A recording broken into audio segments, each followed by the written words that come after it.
throughout the whole year, a bit more of a steady input. So you have 24 hours, 24/7, throughout the whole year, you generate electricity because you're combining solar, wind, and the biomass. This is another one that we did in Masdar, connect to the ground. This is something that Monaco, they were asking for, how can they use a land that is unusable and still having something to develop on it. And creativity shouldn't stop by the technology. It should even think about how you combine things together. You mentioned about a few things on the solar and how you deal with it with this escalator.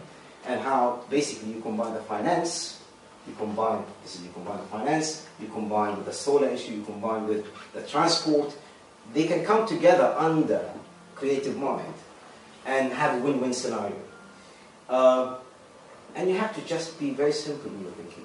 This is something that someone did about 2-3 years ago, just for him to say to his colleagues in the office, don't waste energy. It worked extremely well. Everyone, when they were out, stopped, went back, switched off their computers. Look at that. This is like water going down. So, again, so this is, I think anyone can imagine how the man can make it real. This is what I think about. I think the key to it is not just the thinking sustainably is to be responsible, and that's the way I think about it. I think that's basically it.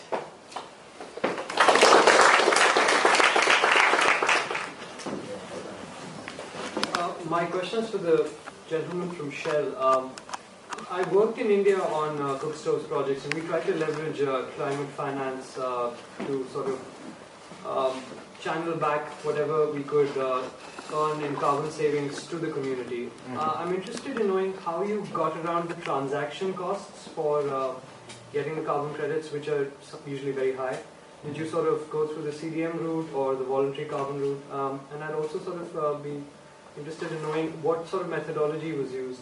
This is sort of getting into the specifics, but essentially a project like this saves non-renewable biomass, so hence it's a clean project. So what sort of strategies did you use? It's tricky because just in order to register, you need to have a lot of data on the savings that you're making in each stove making. And actually with stoves, it's doubly tricky because it varies quite a lot depending on the room size and the fuel usage and which geography you're in. So it is extremely tricky, and it's probably a good example, and maybe we get into specifics later on, but it's probably a very good example of how EnviroFit, our partner, would probably have been unable to do that by themselves. So we were able to provide